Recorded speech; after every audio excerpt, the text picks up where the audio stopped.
When millionaire Ronald Vinci first met flight attendant Catherine Pileggi, he felt an instant connection. Their unexpected encounter in the air would go on to significantly influence their future. Born on August 16, 1940, in Fort Lauderdale, Florida, Ronald Vinci showed an entrepreneurial drive from a young age. In his 20s, he launched his first business by renting a space on the Pacific Coast in San Diego to sell Honda motorcycles. Eventually, his small shop grew into one of California's largest Honda dealerships. Ron's achievements didn't stop there. He expanded by opening additional car dealerships, consistently growing his wealth. Those who worked with Vinci often described him as determined and strong-willed, with a demanding approach to management. Ronald's personal life included a previous marriage to Pamela, with whom he had a son, Carrie. However, their marriage ended in divorce after several years. After the split, Ron embraced a luxurious lifestyle and spent his fortune on indulgent pursuits. He developed a keen interest in collecting airplanes and helicopters, even acquiring a large hangar to store his collection. Ronald lived in a grand home in Rancho Santa Fe, California, and went to great lengths to secure permission from the county commission to build a helicopter pad on his property, despite opposition from neighbors. This allowed him to travel conveniently by helicopter directly from his home. Additionally, helicopter pads were installed on the roofs of his car dealerships to facilitate aerial commutes. In 1990, 50-year-old Ronald Vinci crossed paths with 34-year-old Catherine Pileggi in a chance meeting aboard a flight. Catherine, a flight attendant, hailed from a tight-knit family and was raised in rural Georgia. In her youth, she participated in beauty pageants and captivated others with her charm and elegance. With her radiant smile and magnetic personality, Catherine attracted many admirers. After completing her education, she worked as a lab technician in a veterans hospital for several years. Yet, she longed for more, and in 1980, she made a bold career shift, leaving the hospital to become a flight attendant with Delta Airlines. At that time, her annual income was $20,000. She enjoyed her new job, tending to passengers' needs and serving meals. Catherine even had some practical knowledge, like using coffee grounds to eliminate unpleasant odors, a handy tip for dealing with spills on airplane seats. In 1990, a decade after starting her flight attendant career, Catherine had a fateful encounter on a flight. She met Ronald Vinci, a millionaire who was immediately drawn to a charming and ever-smiling personality. Despite the significant 14-year age gap between them, the two began a romantic relationship. Catherine then left her career as a flight attendant and moved into Ronald's luxurious home in California. They shared a passion for travel, often visiting Aspen, Colorado, a favorite getaway spot for them. Their relationship spanned 10 years, during which Ronald never proposed to Catherine. Eventually, they chose to part ways. Seeking a fresh start and new companionship, Catherine relocated to Florida in April 2001 at the age of 45. She began a relationship with 63-year-old Dilio Carano, an insurance agent who was financially well off. The couple met through mutual friends. Catherine confided in Dilio about her previous relationship with Ronald Vinci, describing it as tumultuous and unhappy. She revealed that during the decade-long relationship with Ronald, she endured insults from him and had to deal with his heavy drinking and public discussions of his affairs with other women, all while hoping for a marriage proposal that never came from Ronald Vinci. On the contrary, wasted no time and swiftly proposed to Catherine. The couple tied the knot in May 2001, just a month after they first met. Catherine seemed very happy with the marriage. After their wedding, they began living together in Miami Beach, Florida. Dilio described Catherine's early demeanor in their shared life as resembling that of a domestic cat. Gentle, calm, and quiet with minimal eating habits. Furthermore, Catherine had a profound fear of water. She couldn't bathe in the ocean or river without experiencing intense anxiety upon entering the water. A few months into their marriage, Dilio began to notice a significant change in his wife's behavior. She increasingly requested money from him, demanding funds for clothes and gifts, while comparing him to her friends' more generous husbands. Dilio estimated that Catherine was withdrawing approximately $55,000 monthly from him. She used educational expenses as an excuse but failed to provide receipts or evidence of such expenditures. After several months of enduring this financial strain, Dilio decided he had rushed into the marriage and wanted a divorce. Given their lack of children or shared property, the separation was relatively straightforward. Court documents revealed that Dilio Carano had a net worth of $4,500,000, whereas Catherine had only $8,000 in her accounts. As Catherine prepared to move out of Dilio's house, she expressed sadness and despair, lamenting, "What's the point of living? I don't succeed in anything. There's just no meaning in my life." In 2005, Ronald Vinci, a millionaire, made a significant life change by relocating to Fort Lauderdale, Florida. Convinced by friends that Florida offered favorable climate conditions and low taxes at this point, Ron had already sold his car dealerships and accumulated substantial wealth. In Fort Lauderdale, he acquired a luxurious apartment on the 4th floor, enjoying his new residence's comforts. In the same year, Ronald rekindled his relationship with Catherine Pileggi. Catherine, the flight attendant Ron had previously dated, moved into his apartment, rekindling their relationship. Interestingly, Catherine's ex-husband, Dilio Carano, also lived in the same building, but was situated 30 floors below them. Dilio couldn't comprehend why Catherine chose to reconnect with the millionaire she once described as a monster. As their relationship progressed, Catherine became increasingly fixated on marrying Ron. Both Ronald and Catherine were no longer working and led a leisurely lifestyle. Their differences became more evident over time. Ronald was overweight and enjoyed indulging in rich foods. In contrast, Catherine maintained a weight of only 42 kilograms by eating sparingly. Ronald loved lively parties, while Catherine preferred staying home absorbed in crime stories. She rarely wore dresses, opting for shorts and sneakers instead. The couple often traveled together, crossing the sea by boat and visiting Caribbean islands by air. Despite her fear of the ocean, detailed in her diary entries, Ron incessantly encouraged her to conquer her phobia. Even though Ronald possessed considerable wealth, he had a penchant for frequenting budget-friendly bars along the Fort Lauderdale waterfront with friends. There, he would order 1 tacos and strong drinks. He might have been the life of these gatherings, flirting with women, but he often humorously remarked that his appeal to men had long vanished. Their home frequently hosted gatherings where Ronald indulged in alcohol and grew more outspoken. Occasionally, he publicly insulted Catherine in front of their friends, implying she owed everything to him. At these events, Catherine usually played a passive role, quietly catering to Ronald's intoxicated demands, serving drinks and snacks, and attending to his friends' needs. This dynamic painted a clearer picture of their contrasting personalities and relationship intricacies. Ron's extroverted indulgence versus Catherine's introverted submissiveness. For 5 years, this pattern persisted. However, the millionaire remained hesitant to propose marriage to Catherine. By 2010, Ronald began confiding in friends about his desire to end the healing and seek a younger companion. In early 2011, Ronald Vinci found himself hospitalized due to severe intestinal issues. These issues were most likely stemming from years of alcohol abuse. The doctors attributed his illness to alcohol consumption, but Vinci noted a recent shift in the taste of his food. A friend jokingly suggested that maybe Catherine had tried to poison him. Ronald dismissed this jest without much thought. In reality, Ronald had neglected his health. His excessive alcohol intake and the habit of consuming numerous pills for relaxation and better sleep were taking a toll on his well-being. In June 2011, Ronald Vinci made a significant purchase, acquiring a new waterfront home in Fort Lauderdale valued at $3 million. Conveniently located just steps away from where his yacht was docked, the property promised comfort. At the age of 70, Ronald looked forward to spending the rest of his life in this residence. He eagerly anticipated visits from his only son, Carrie, and his grandson.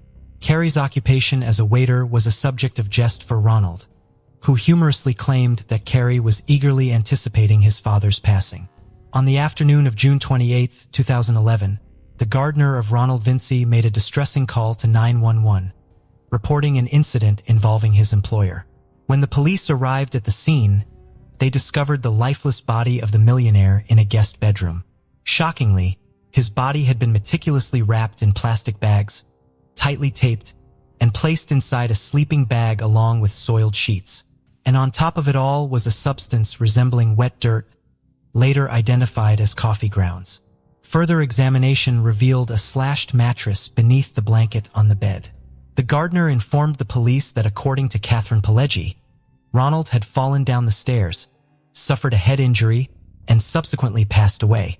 The officers had deep suspicions that Ronald Vinci's death was not accidental. During police interrogation, the gardener provided a chilling account of the events leading up to the discovery of Vinci's lifeless body. According to his testimony, Catherine Pileggi had called him late at night, urgently requesting his presence at Vinci's residence. Upon his arrival in the morning, he was confronted with the sight the millionaire's body wrapped tightly in a sleeping bag in one of the guest bedrooms. Catherine, distressed and tearful, implored the gardener to assist her in burying Ron. She revealed that Vinci had expressed a lifelong wish to be laid to rest in the ocean after his demise. To carry out this plan, she had purchased a blue container intended to hold Vinci's body with the intention of taking it out to sea using the millionaire's yacht. By the time the gardener alerted authorities, Catherine had already brought this container home and placed it in the garage. Upon conducting a thorough examination, the medical examiner made gruesome findings. Ronald Vinci, aged 70, had sustained 9 stab wounds to his chest and neck. He bore marks consistent with hammer blows on his head and had ultimately met his demise from a gunshot wound to the head. On June 27th evening, Ronald Vinci's friends visited his house. Catherine prepared the meal, and Ron provided drinks during their gathering. During dinner, Ron mentioned that his passport and one of his pistols were missing. He also complained that the food tasted unusually bitter. Unexpectedly, Ron, who was known for staying up late, said he wasn't feeling well and went to bed as early as 7:30 p.m., an unusual time for him. His friends eventually found this early bedtime odd and left his house afterward. Catherine Pileggi, aged 54, was brought in for questioning a few hours later, where she provided a detailed confession. She recounted events around 1 a.m., shedding light on what transpired that fateful night. On June 28th, a drunk Ronald Vinci woke up and began verbally insulting Catherine. The situation escalated as he chased her down the stairs, stumbled and fell, hitting his head severely. Catherine claimed she helped him up and guided him to a guest bedroom on the first floor. Afterward, she cleaned the bloodstains on the stairs. A few hours later, she entered the guest bedroom to check on Ron, finding him asleep with a loaded gun on the nightstand. Fearing that Vince intended to kill her, Catherine acted out of fear and desperation. She grabbed the gun and fatally shot him in the head. During interrogation, Catherine admitted she was very scared and angrier than she had ever been before, feeling like her soul had left her body. After the shooting, she inflicted numerous additional wounds on Ron, using a knife and a hammer. Catherine then wrapped his body in a bag and attempted to conceal the evidence by calling the gardener when she realized she couldn't dispose of the body alone. Surveillance camera photos showed Catherine purchasing a large blue container at a hardware store after the murder. This container was intended to be used for disposing of Ronald's body in the ocean. Authorities discovered a gun matching the one used to shoot Ronald in Catherine's car with her fingerprints on it. Her Bentley also contained incriminating items such as a knife, cut-up pieces of a mattress, clothing, and rubber gloves, all stained with Ronald's blood. Consequently, Catherine faced a charge of first-degree murder and was subsequently arrested and detained. Further investigations revealed that just a month before the murder in May, Catherine had been involved in a legal dispute, wherein her sister accused her of borrowing money but refusing to repay it. Catherine defended herself by claiming that the money was a gift, and therefore refused to return it to her sister. On May 17th, the court ruled in favor of Catherine in this dispute. Ronald's neighbors reported hearing screams from Vinci's house on the night of the crime. Additionally, a witness spotted a white car with a large trailer near Vinci's home early in the morning. This car belonged to the gardener. Ronald Vinci's friends disclosed that he had been contemplating ending his relationship with Catherine for quite some time. The couple had not been intimate for several months, and even slept in separate rooms within their large house. Just a few weeks before the tragedy, attempted to give Catherine $1 million through one of his workers, requesting her to leave his house permanently. Prosecutors believed that Catherine's primary motive was the fear of losing her wealthy partner. However, Catherine's defense argued that she had been a victim of severe abuse during her relationship with Ronald and acted in self-defense. Questions arose regarding why she did not immediately contact the police, why she did not tell the truth right away, and why she endured the alleged abuse for years without leaving him. Some of Catherine's relatives defended her in court, and a court psychiatrist identified some signs of domestic violence. Nonetheless, none of Ronald's close associates could confirm witnessing any mistreatment in their relationship. They described Catherine as calm and noted that she never complained about her life. During the court proceedings, Catherine made a startling accusation against Ronald Vinci, claiming he was responsible for the sudden death of her younger sister Angela 3 years prior in December 2009. Catherine, Ronald, and Angela had embarked on a Caribbean cruise together. Angela had been struggling with substance abuse issues and consumed excessive alcohol during a party on the cruise, leading to severe illness and intense convulsions. In an effort to help her sister, Catherine performed artificial respiration. Tragically, Angela's heart stopped beating, resulting in her death. It later emerged that Ronald had provided Angela with some pills on the evening of the cruise, presumably to help her relax. Catherine firmly believed these pills were a contributing factor in her younger sister's death. In 2014, a jury found Catherine PGI guilty of the murder of Ronald Vinci. Consequently, she was sentenced to 25 years in prison.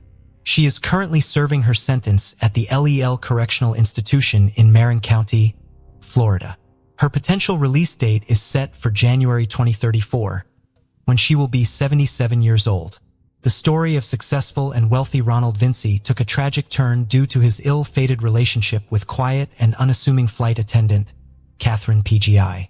Despite his many wise decisions in life, this particular relationship ultimately proved to be a fatal error for the millionaire.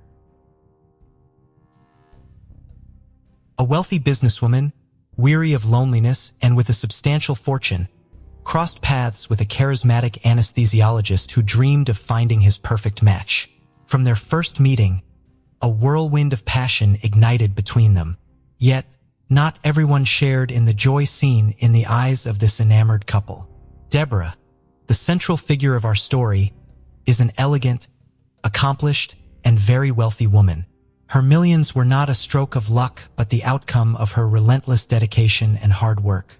She spent years climbing the ranks in the interior design field, eventually establishing her own design firm, Ambrosia. Over 3 decades, Deborah poured her heart and soul into this business, driven by a deep love for her craft. Yet, her personal life was far from as successful. Although she married 4 times, each marriage ended in divorce. Despite being a devoted mother to her 4 children, her romantic relationships repeatedly faltered. Having secured her financial future, Deborah longed for something more meaningful, the simple joy of family happiness. Her life took a dramatic turn after a family tragedy years ago, when her older sister, Cindy, was killed by Billy Vickers in March 1984. During the trial, their mother testified in support of Billy, leading to a lenient sentence for him, and he spent only a few years in prison for the brutal murder. Billy and Cindy had 2 children, and the event left deep scars on everyone involved. Afterward, Deborah struggled with extreme anxiety and panic attacks, particularly fearing firearms. Living alone for a long time only exacerbated this. Despite friends encouraging her to buy a gun for protection, Deborah couldn't bring herself to have a weapon in her home. Deborah always took great care of her appearance and surrounded herself with beautiful things. She invested considerable time and money in skincare, makeup and hair care at this point in her life. She owned a variety of stylish items, including Chanel jewelry, Cartier watches, denim clothing, and Gucci shoes. The only thing she lacked was a devoted partner.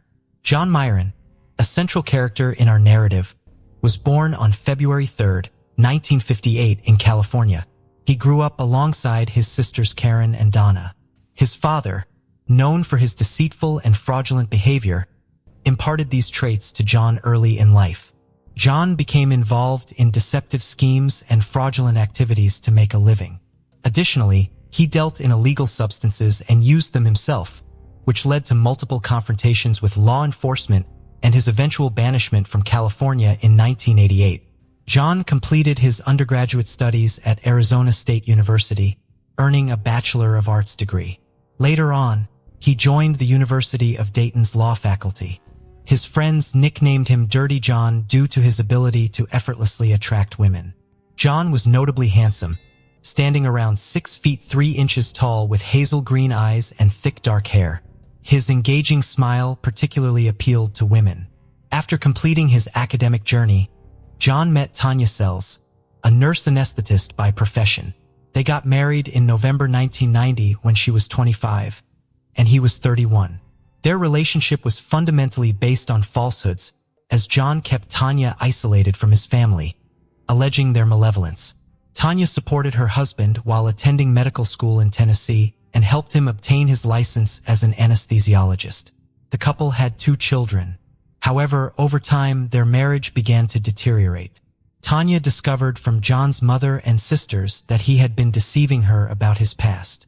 She also found his secret stash of pills stolen from patients in need, pills he himself was addicted to, which explained his temper. Tanya promptly reported this to the police. Following an investigation, John admitted to all charges but chose to flee the state instead of turning himself in to authorities.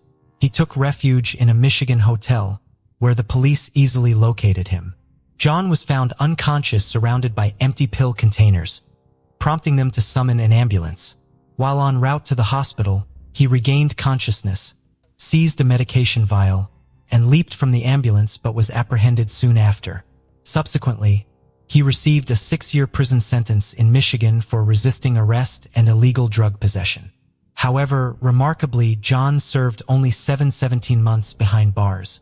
He somehow managed to have his sentence reduced and was freed in 2004. During this period of his life, he met Deborah.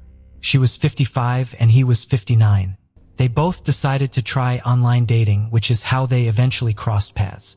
Deborah was impressed by John's online profile. He described himself as a divorce doctor and a Christian searching for love.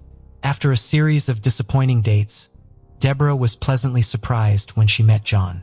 He showed genuine interest in her life, praised her accomplishments, and seemed different from others. Their first date happened in October 2014 at a restaurant called Houston in Irvine, California. John's aim was to captivate Deborah, and he did so by sharing fabricated tales of his past, like working with Doctors Without Borders in Iraq. He mentioned having 2 children and owning multiple properties. Deborah envisioned him as a selfless doctor devoted to global service. John treated her like royalty, which was exactly what Deborah longed for after seeking companionship for so long. He even expressed eagerness to meet her family. His charming words made Deborah's heart flutter. After leaving the restaurant, they ended up at her penthouse. However, John overstepped boundaries that night. After a few kisses, he tried to escalate things further. Deborah felt uncomfortable with the pressure and asked him to leave. The next morning, John sought to amend his mistake. He called Deborah to apologize, explaining that he had consumed too much alcohol and couldn't contain his emotions. This admission once again raised John's standing in Deborah's eyes, leading them to continue their dates. As their relationship progressed, Deborah and John spent more time together. On their 3rd date, John declared his love and proposed. Deborah was so delighted by their companionship that she overlooked several peculiarities about him. For instance, John consistently wore well-worn medical scrubs, even at stylish events organized by Deborah, and claimed he had no time to change into more appropriate attire. Deborah was unfazed and proudly introduced him as her doctor to friends, posing with him for photos. Their bond deepened, and soon, they decided to move in together. Deborah's daughter Justine, who lived with her in the penthouse, was forthright and critical of her mother's partners. She disapproved of John's unkempt appearance, finding it strange that her mother, usually dressed in Gucci, was involved with someone in dirty robes. Jacqueline also noticed John's peculiar interest in the penthouse's art, statues, and paintings, as if he were evaluating their worth. After just 5 weeks of knowing each other, John convinced Deborah they should live separately. They rented a house for $6,500 a month on Balboa Island's waterfront in Newport. Deborah paid $80,000 upfront for several months' rent, while John avoided putting his name on the lease due to tax complications. Deborah was so enamored with John that she covered all expenses herself without informing her children. She couldn't understand why they disapproved of him, as he pampered her like royalty. Preparing morning coffee, doing grocery shopping, and striving to simplify her life, Deborah felt she had found her perfect match in John, and hoped that over time, her children would warm up to him. Envisioning a harmonious family future, Deborah arranged for John to meet her younger daughter Tara, who was known for having a softer disposition compared to Jacqueline. Tara resided in Las Vegas with her boyfriend, and upon hearing about John over the phone, decided to meet him in person. Tara's visit coincided with Deborah and John's move into their new residence. From their first encounter, Tara felt uneasy about John. His lack of cordiality combined with his silent, solitary efforts in moving belongings, trying to project a tough exterior, didn't sit well with her. Despite reservations, Tara was willing to give John the benefit of the doubt, yet quickly began observing some concerning signs. John didn't own a vehicle, and although he claimed to have properties in Newport Beach and Palm Springs, he never suggested relocating or even invited them to visit. John appeared to spend most of his days at home, often engrossed in video games. Just before Thanksgiving, Tara decided to snoop through her mother's boyfriend's belongings and found a nurse's certificate with his name, realizing he was not a doctor. When John found out about this, he became furious and threw a massive tantrum. He accused Tara of trying to deprive her mother of happiness, shouting that she wouldn't succeed in separating them, while Deborah just stood there listening. Eventually, there was a big argument and Tara left the house. John used the situation to convince Deborah that her children were only after her wealth. They were waiting for her demise, and thus didn't want to see her happy. On the eve of Thanksgiving, Deborah's mother Arlene, a very religious woman, arrived. John put on an entire religious act in front of her, but received another scandal instead of approval. The holiday ended in another fiasco. Subsequently, Deborah opted to seek guidance from a psychotherapist, who recommended establishing limits with her offspring and pursuing a tranquil existence, a suggestion she embraced. She and John made Balboa Island their home, indulging in local eateries, strolling about, and relishing the picturesque views. At times, John exhibited youthful exuberance, capturing bare-chested selfies and sharing them with her, engaging in playful activities which rejuvenated her spirit. Deborah was immensely joyful, yet remained apprehensive about John's attire. His wardrobe was limited to aged medical scrubs, loose frayed trousers, and worn-out shirts, whereas Deborah desired her partner to be fashionably attired and complement her way of life. John claimed his finer garments were pilfered during a stint in Iraq. Hence, Deborah escorted him on a shopping spree, acquiring a complete set of high-end designer outfits for him. In early December, John accompanied Deborah on a work-related trip to Las Vegas. By this time, their acquaintance was just under 2 months old, yet they chose to marry. Deborah concealed this development from her children. On one occasion, an unknown woman managed to enter John and Deborah's residence. John seized this incident to persuade Deborah of the need for enhanced security measures. Subsequently, he set up multiple surveillance cameras within their home, which he operated via his smartphone. He extended this surveillance to his wife's office, aiming to monitor her activities. John's objective was to exert total control over their environment. Gradually, Deborah began to inquire about his family background and previous life. For each query, John had an immediate justification or excuse. Despite noticeable inconsistencies, Deborah chose to ignore them, convinced she had met her ideal partner. However, her children remained skeptical. Jacqueline took the initiative to investigate John's activities. Since he didn't own a vehicle, he utilized Deborah's Tesla. Jacqueline installed tracking devices on the car to monitor his whereabouts, but this surveillance didn't reveal anything significant. Then she and Tara engaged a private investigator. The detectives soon returned with findings. They uncovered that John had declared bankruptcy, possessed a nursing license but not one for practicing medicine, and had resided in Arizona, Ohio, Indiana, Tennessee, and California. One address associated with John was the Orange County Jail. When the daughters shared these discoveries with their mother, Deborah asserted that even if these facts were accurate, her affection for him would remain unchanged. In late March, a letter intended for John was received by Deborah. The sender was a former prison inmate, but she couldn't read it, as John quickly grabbed the letter from her. Initially, he accused her of mistrust with a burst of anger, then claimed it was from a pen pal whom he was supporting emotionally. Deborah felt uneasy about this explanation. The following day, with her husband away on work, she decided to sift through his belongings. This search unveiled startling truths about the man she had wed.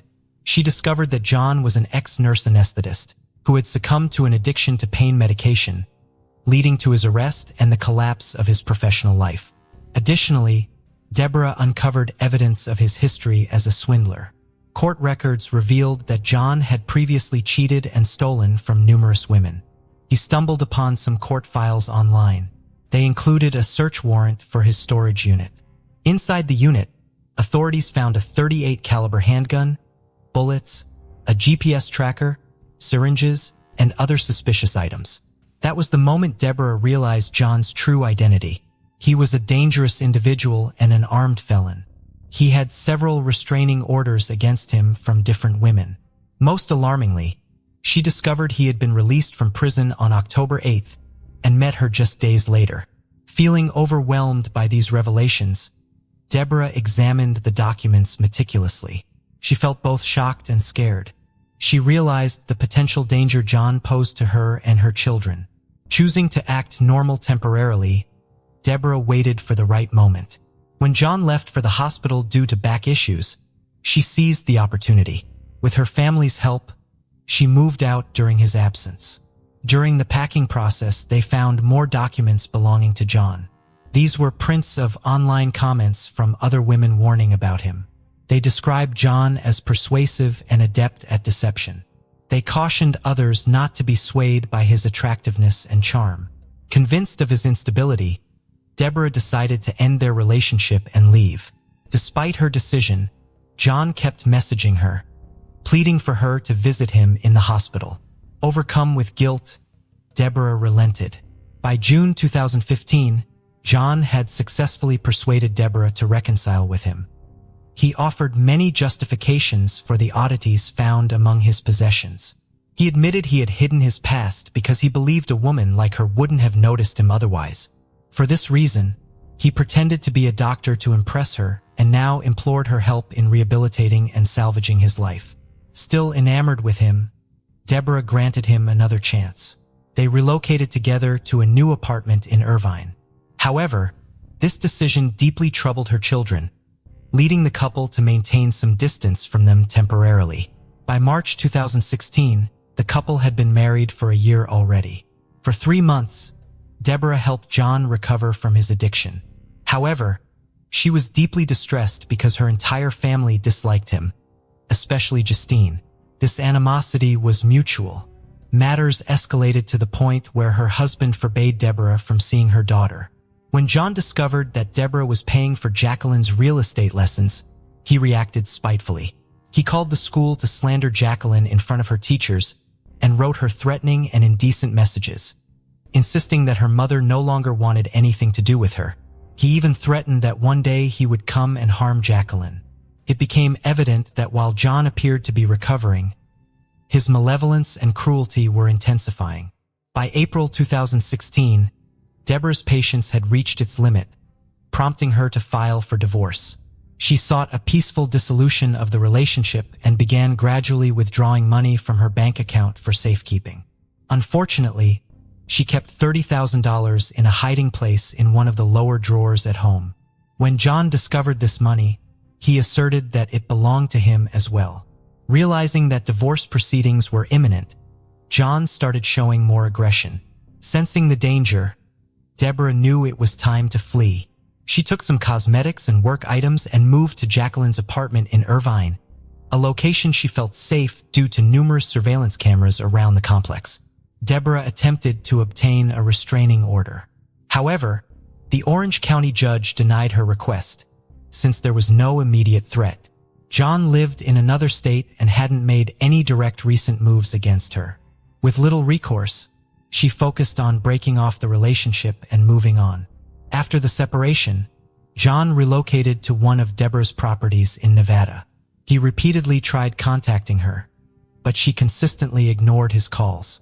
Then things took a drastic turn on June 11, 2016. That day, as Deborah drove her Jaguar to work, an alarming incident occurred. Her car was stolen from the parking lot while she was at the office. The vehicle was soon found only about a block and a half away, drenched in gasoline, but not set on fire, resulting in only minor damage. Security footage from the area clearly identified John Mayen as responsible for the theft attempt, a stark reminder of his continued threat and volatility despite living in another state. On the evening of August 20, 2016, Tara came home from work and parked in the lot. As she got out of her car, John suddenly appeared. He attacked her with a knife, trying to drag her back into the vehicle. Screamed for help during the struggle. When John covered her mouth, she bit him hard. A fierce struggle erupted right there in the parking lot. Tara, wearing heavy boots, managed to kick her assailant and knock the knife from his grasp. Seeing a chance, she grabbed the knife and repeatedly stabbed John. She delivered 13 wounds, with the last stab piercing his eye. Trembling with shock, Tara was fortunate that a neighbor saw her and came to help with a towel for her injuries. The neighbor also called the police. John was still alive when paramedics arrived. They found he had a pulse. In John's car, authorities discovered duct tape, cable ties, kitchen knives, and a passport. This indicated he might have planned to abduct Tara and leave the city with her as a hostage. John Mayen was taken to the hospital but died 4 days later at age 57. His remains were cremated and no memorial service was held, as he was universally disliked by those who knew him. Deborah and her children were deeply traumatized by the entire incident. It took some time for Deborah to return to normal life, but she still struggles with guilt for bringing a criminal into their family. Now, Deborah has become very cautious. She carries a stun gun and pepper spray at all times for protection. She has stated that she would never meet someone online again, based on this experience. May 15, 2006 was 2 days before Aju Iroaga's 26th birthday, but he wasn't in any celebratory mood. He had returned early from a family trip to Nigeria, the birthplace of both his parents, to start a summer job with the A&M Reforestation Agency, which was based in Sudbury, Ontario. However, his actual worksite was far more remote. He was employed as a tree planter at a camp located 5 miles west of White River, Ontario, a small town. The planting sites, where he worked on planting jack pine and black spruce seedlings, were located over 40 miles further into the wilderness. The environment was cool, damp, and isolated, and the work was physically demanding. Having spent the previous summer doing the same job, Aju was well prepared for the tough conditions and the hard labor. A third-year engineering student at McMaster University, Aju took this job to fund his education, a responsibility he took very seriously. However, this year was not going as smoothly as his first. May 15th marked only Aju's second day of work for the season, and it began with a heated argument with his supervisor during the bus ride from the base camp to the remote worksite. After spending the morning planting seedlings, Aju found himself in another disagreement when the crew took a lunch break around noon. His supervisor criticized his work, telling him that he had done a poor job and would need to replant the entire area he had worked on that morning. Aju, who was very detail-oriented and had worked the previous summer with great care, felt insulted by the remark. So angry was he that he quit his job on the spot, demanding a ride back to base camp to collect his things and prepare to return to his home in Toronto.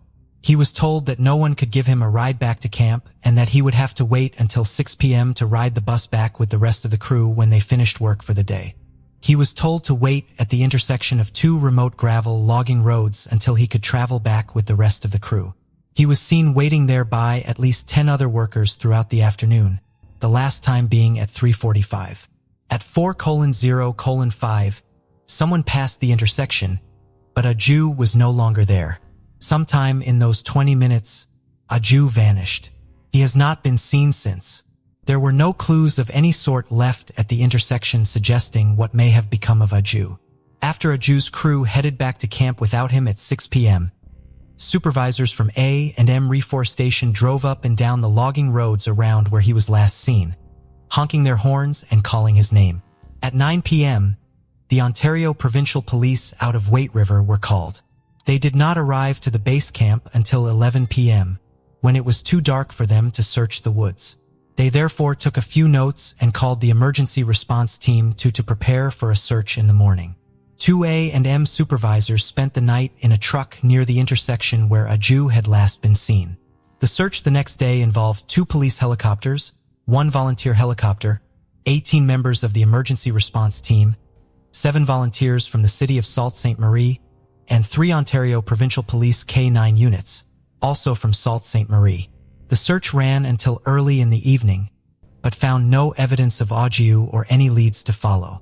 With the day's search being unsuccessful, the decision was made to contact Aju's family. At 2 a.m. on May 17th, Aju's 26th birthday, Aju's parents received a phone call telling them that their youngest son was missing. Aju's father, Nawab, made it to the camp on May 19th, and Aju's brother was able to join him the following day. At the base camp, they were given Aju's possessions. These included basic items like the clothing he had brought with him for the summer, but also items that seemingly eliminated any hope that Aju had somehow made it back to camp and then headed home. And Aju's camp locker had been his wallet, his driver's license, his phone card, his social insurance card, and both his Canadian and Nigerian passports. The search for Aju in the wilderness went on for a week but was called off on May 22nd, having found absolutely nothing. Within a few weeks of Aju missing, his case was considered open but inactive by the Ontario Provincial Police. Since no sign of Aju or a potential path he may have taken was found in the woods, it has been the belief of his family that he was somehow taken out of the area. This could have occurred in several different scenarios.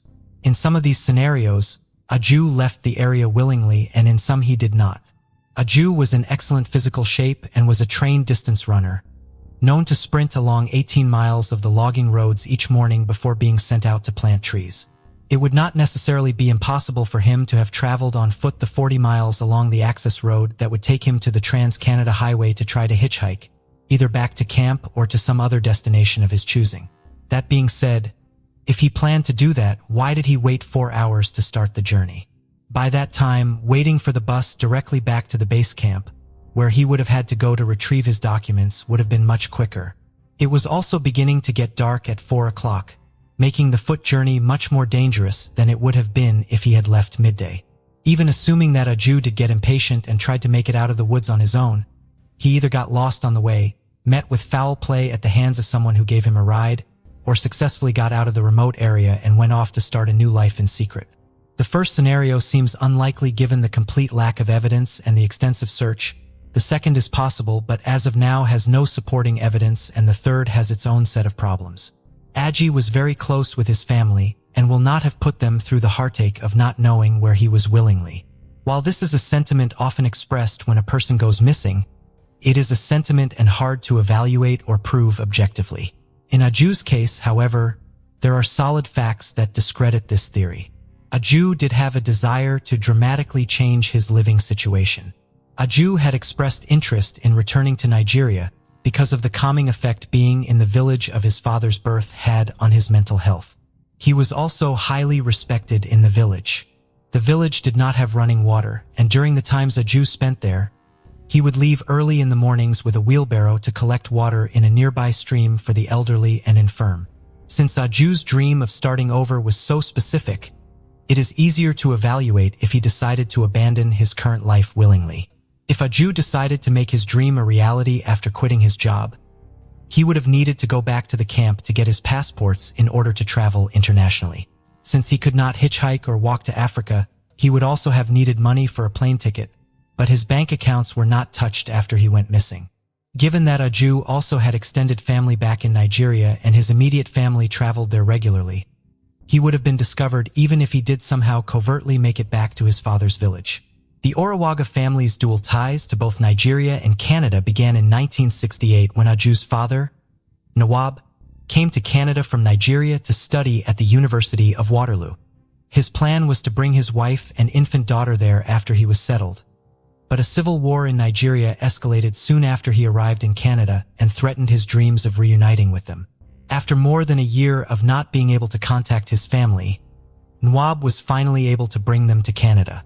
The Iroquois then had 4 more children, with Aju being the youngest, and Nawab ultimately became a college professor.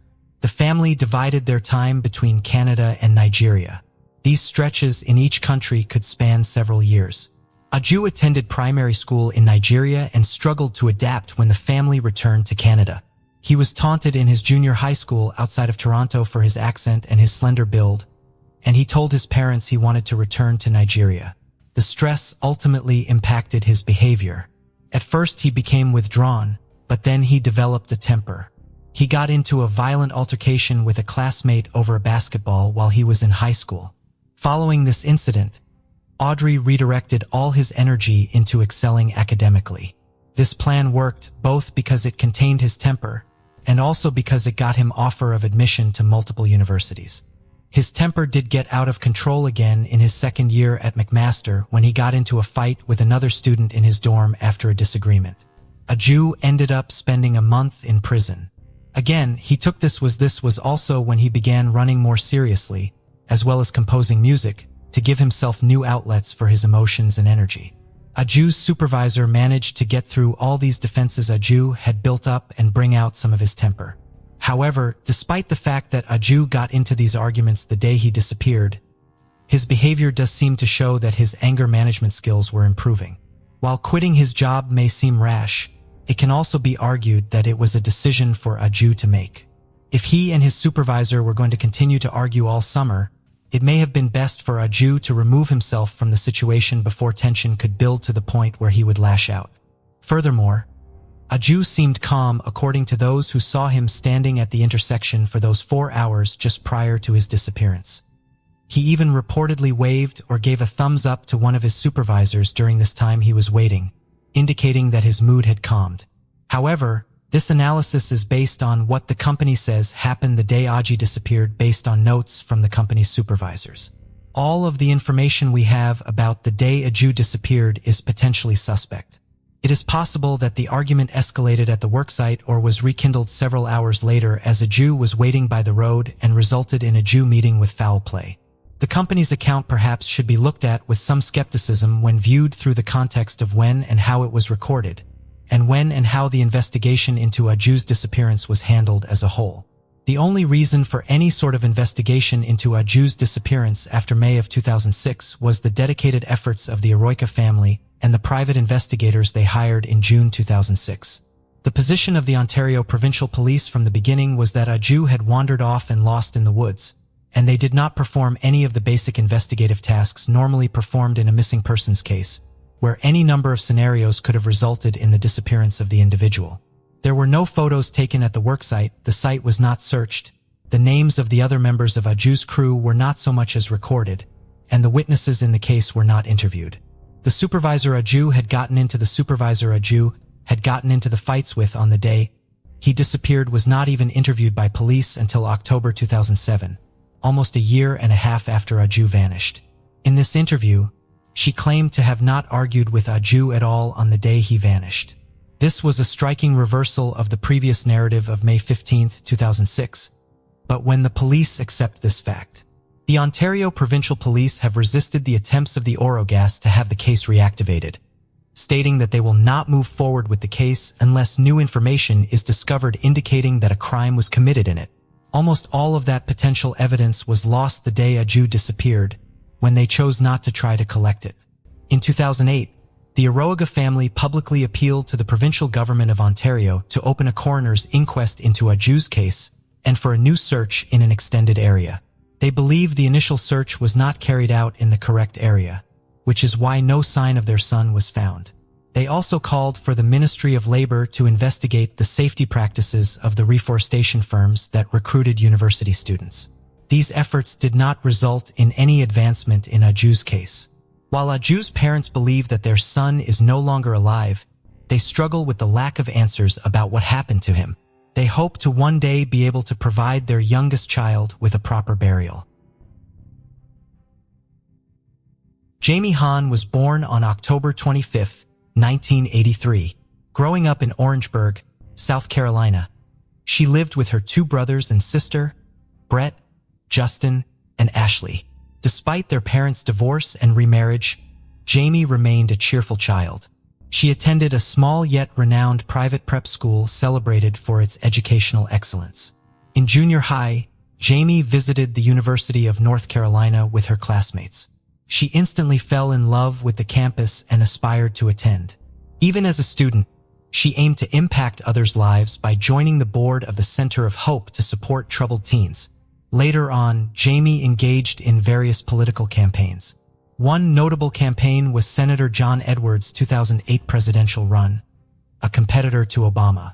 During this campaign, Jamie emerged as a prominent figure in North Carolina's Democratic Party. During one campaign, she met Nation and formed a deep professional relationship with him that later evolved from platonic to romantic. For months after their first romantic moment, they announced their engagement and married on April 18, 2009. Their intense love was anchored in a deep friendship. Jamie and Nation thrived in their respective careers. Jamie ran her own political fundraising consulting firm, while Nation was a well-known online strategist, aiding politicians and nonprofits with their campaigns. Described by friends and acquaintances as exceptionally kind, tender, and generous, the couple was well regarded. They took their marriage vows seriously and actively participated in projects like the Coalition to Protect Young Families in North Carolina. Although they were childless at that time, Jamie and Nation planned on starting a family soon. They both enjoyed vibrant social lives. Jamie was known among her friends and family as a compassionate individual who had the ability to spread happiness wherever she went. Her talent and enthusiasm for politics led many to foresee a promising future for her. However, unexpectedly, their seemingly perfect world suddenly fell apart on April 22, 2013.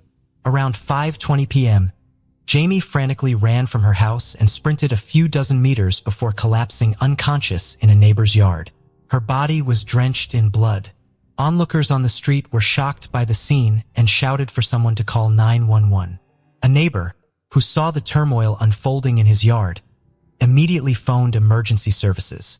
Through Jameen's disoriented words, he understood that someone named John, who seemed to still be inside her house, had assaulted her with a knife.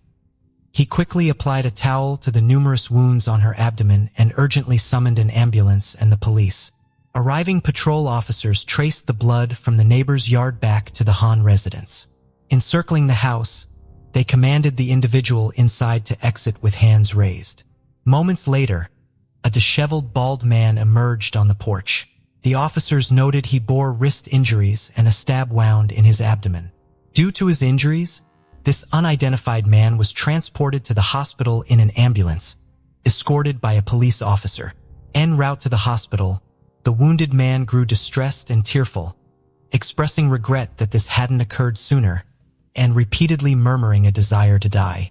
Following his medical treatment, the police endeavored to ascertain his identity, reasons for being in the Hahn residence, and circumstances leading to this tragic event. They soon discovered he was 31-year-old Jonathan Wayne Brill, a close friend of Nation and a guest in their home. Jameen also knew John well. She had employed him as an accountant in her political consulting firm after he relocated to North Carolina. The couple had generously offered him accommodation in their home until he could find his own place. Nation and John hailed from the same hometown and first crossed paths in 2000 during a church trip. Despite a 4-year age gap, they quickly struck up a friendship. As it often happens with childhood friends, they drifted apart when one went off to college, but rekindled their bond post-graduation. They became virtually inseparable. Jonathan even had the honor of being the best man at Nation and Jamine's wedding. In April 2009, the trio was akin to the Three Musketeers, following the ethos of one for all and all for one. They shared vacations, regular Monday dinners, and celebrated holidays together. To some neighbors, Jonathan seemed almost like an extension of the Hahn family, given how much time he spent at their home. This deep, seemingly unbreakable bond makes the violent incident that left all three with stab wounds in their own home all the more perplexing and tragic. Every Monday, Jamie and Nation would host their mutual friend Jonathan for dinner. On that particular day, Broyhill arrived earlier than usual, with the intention of discussing recent campaign details with Jamie. The friends were deeply concerned about John's well-being, as he had confided in them about his diagnosis of pancreatic cancer, a notably aggressive and often terminal disease. The Hahns, in their caring nature, accompanied Jonathan to his medical appointments and were consistently present, offering every possible support in his arduous battle for life. There was an instance when Jamie, overwhelmed with emotion, asked Nation if they should consider having a child soon so that their future offspring might have the chance to know Jonathan. Such was their affection and regard for their friend.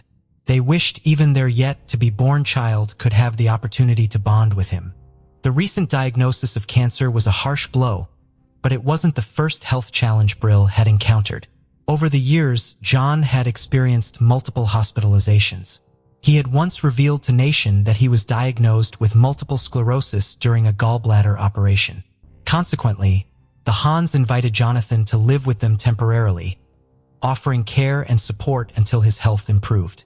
On that fateful Monday, Jamie and Jonathan were already engaged in work-related discussions in the kitchen when Nation arrived home and headed upstairs to change.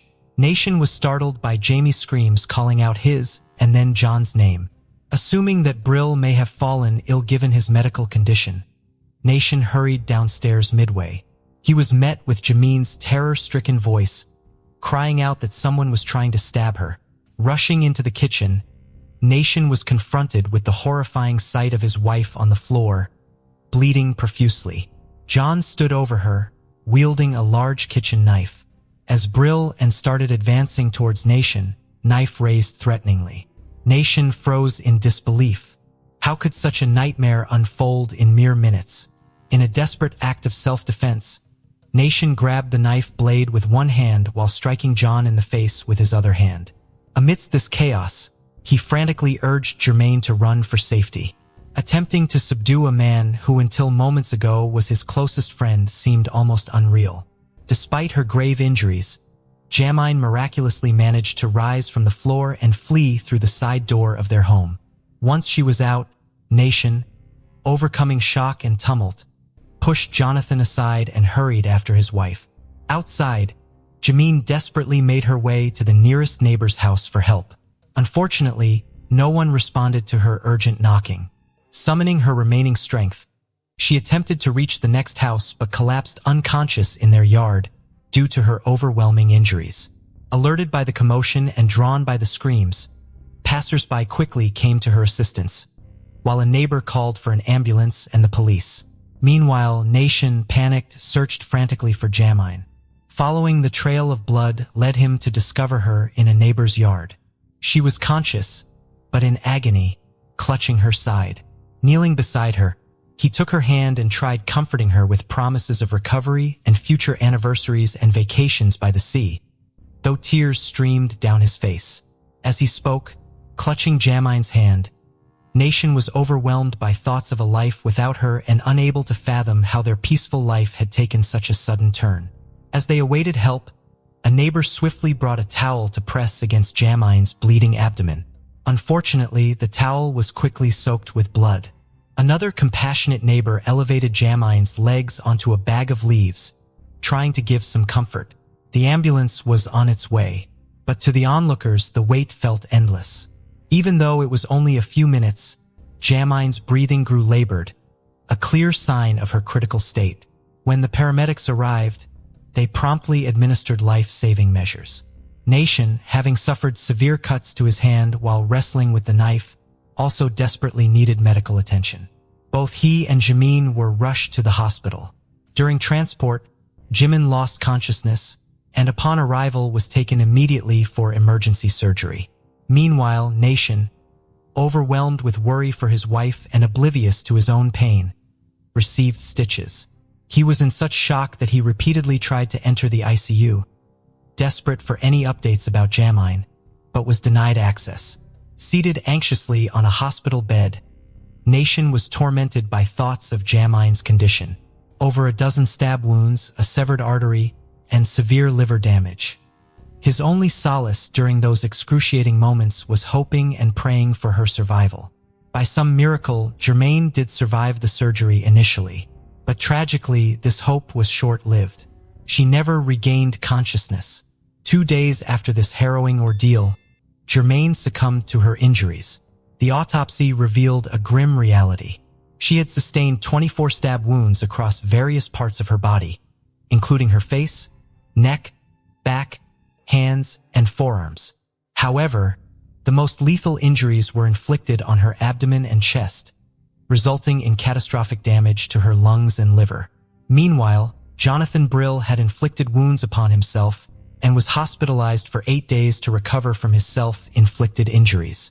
On Tuesday, April 30th, 2013, still needing medical attention with bandages on both wrists, Brill was transported on a stretcher to the magistrate's office in Wake County. The individual was formally charged with first-degree murder in the case Jamine Han and assault with a deadly weapon on Nation Han. Due to the severity of the charges, he was held without bail and at Central Prison in Raleigh. This facility was specifically chosen because it housed a hospital wing, ensuring that Bree Hill would continue to receive the necessary medical treatment while in custody for his crimes.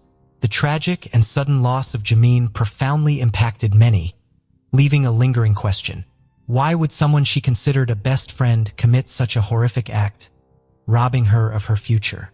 In the wake of the tragedy, speculation swirled within the community about a substantial amount of money that had gone missing during the election campaign, managed by Germaine's team. Jonathan Brill, who had served as the accountant, officially ceased working for the company at the end of 2012. Despite this, he remained responsible for providing Jamine with financial details and assisting in the preparation of financial reports. It was suspected that Jamine might have discovered the missing funds, which totaled over $50,000, and confronted Jonathan about this discrepancy. This confrontation could have triggered his violent outburst. On April 22, 2013, Jamine had invited Jonathan over for their regular Monday dinner and intended to discuss the company's financial issues. The exact sequence of events during Nation's brief absence remains unclear. However, it is widely believed that Jamine might have challenged Jonathan regarding the missing funds during this time.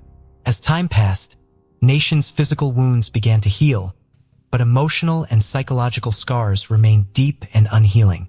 6 months following this devastating event, Jamine's family and Nation, her grieving husband, scattered her ashes near Pulaski Memorial Baptist Church. This place was significant because Jamine had dedicated her time and efforts as a volunteer there. In a poignant twist of fate, just a week before the tragedy, the Hans had requested the church's pastor to pray for Jonathan, who they believed was battling cancer. Did they know that soon, it would be they who needed the prayers of their community in the wake of such an unimaginable loss? The Nation had to grapple with the truth that an individual he had known from childhood, whom he saw as his dearest friend, had completely shattered his life, and even more heartbreakingly, claimed the life of the woman he adored more than anything in the world. According to Nation, Jamine was his anchor, his backbone, and his soulmate. He couldn't fathom how the sun could continue to glow without her. The trial of Brill commenced on March 4, 2015. The district attorney informed the jury that Jonathan, serving as Jenny's financial manager, had written 39 checks to himself, misappropriating around $50,000, the identical sum missing from the account. To rationalize his deeds, Brill claimed various health issues, including brain impairment from multiple sclerosis, memory deficits, a gallbladder operation, and pancreatic cancer. Compassionate Jamie refrained from confronting John about such a sensitive matter during his challenging times. She tactfully sidestepped the issue, hoping Brill would identify and rectify the mistake. All seemed normal until she got a call from a debt collector. Then the district attorney unveiled a startling truth. The preceding year, the defendant's first hospitalization occurred, when he was admitted following an episode at Hans's residence. Prior to that, Jonathan hadn't sought any medical treatment, as his health records confirmed. All along he had deceived Jamie and Nation about his health conditions. No gallbladder operation, no multiple sclerosis, and no cancer, but merely a manifest mental disorder and something dreadful. Within the search history, revealed that the man had been seeking information on pancreatic cancer and specialists in this particular field, evidently to lend credibility to his falsehoods. He also looked up cruises that could be taken without a passport. John had arranged a one-way journey to Las Vegas for April 23rd, but canceled it on the 22nd, merely 2 hours before assaulting Jamie with a knife. Jonathan admitted to the authorities that he had indeed misappropriated the campaign funds and fabricated all his medical conditions. When the Hans escorted him to medical appointments, waiting in the car as devoted, caring friends, he merely roamed the hospital halls. In recent times, Jonathan grappled with depression and suicidal inclinations. He confessed to being tormented by voices urging him to harm others. He purchased the knife for himself, supposedly planning to use it in Vegas to end his life. Yet, he believed Jamine would confront him about the financial irregularities. When she did, he began to inflict wounds on himself. Jamine attempted to intervene, but at that point, he was so deranged and furious that he started assaulting his friend impulsively. Jonathan recalled attacking Jamie, yet parts of this episode were wiped from his memory. His lawyer and Jonathan himself realized that fully dismissing the charges was unfeasible due to the overwhelming evidence of his guilt. Still, they aimed to argue for temporary insanity to lessen the sentence. Before the jury retired to deliberate, Nation Han was allowed to speak. With a voice filled with sorrow, he expressed, "We lock our doors at night to block out the world's evil, but it's chilling to think what occurs when evil holds the key." He addressed these words to his former best friend. On March 19, 2015, the jury announced their decision. They ruled Jonathan Brill guilty of first-degree murder of Jamie Han and the attempted murder of Nation Han. The judge issued a life sentence without parole. Jermaine's intentions were utterly pure, and her death was so senseless that even Jonathan later acknowledged in an interview that if he had been honest with the Hans, she would have forgiven him. Suddenly, their closest friend became their worst fear. This story defies any rational explanation. Max received an urgent call from his close friend, Jonathan Hoffman, on May 18, 2012, at 5 p.m. Both were seniors at Farmington Central High School in the affluent West Bloomfield area near Detroit, Michigan. Their friendship began in 9th grade during an English class and was sparked by a mutual appreciation for Tupac, one of the most influential figures in American hip-hop. Jonathan confided in Max that he had recently failed a court-mandated drug screening. He had been on probation since authorities found a prohibited synthetic substance in his vehicle 2 months earlier. Jonathan expressed concern over his grandmother Sandra's intense anger towards him. At 17 years old, Jonathan had been living in his grandparents' apartment for 9 months following his parents' divorce and their relocation to Arizona. Initially, Jonathan went with his parents to Arizona. However, shortly after their arrival, the family was dealt a severe blow when his younger sister Jessica was diagnosed with a benign brain tumor. This necessitated multiple surgeries and ongoing medical care. Adapting to a new school while coping with his sister's health issues left Jonathan feeling unhappy and despondent. Jonathan was overjoyed when his grandmother Sandra suggested he return to West Bloomfield and stay with her until he completed high school. The prospect of reuniting with friends and familiar surroundings excited him. Nevertheless, not everyone approved of the arrangement between Jonathan and his grandmother. Jonathan's father Michael, a prominent attorney for many years, had observed some disconcerting traits in Sandra's personality. 74-year-old Sandra Lane, a retired educator and mother of 5, could be exacting and stern.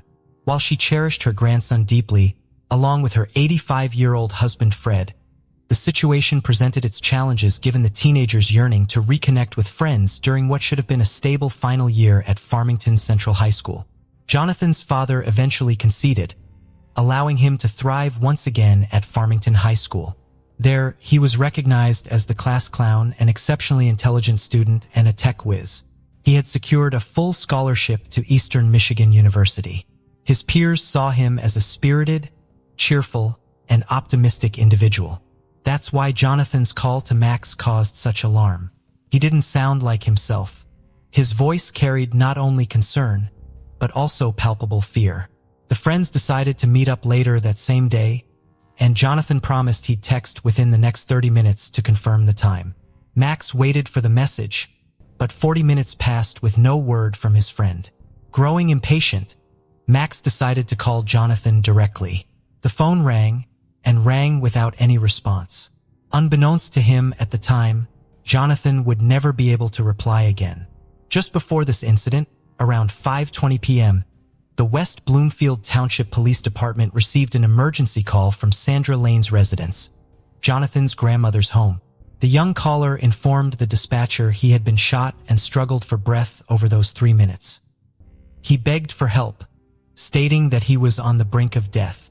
The assailant had already fled the scene without seeking aid. The subsequent events were even more horrific.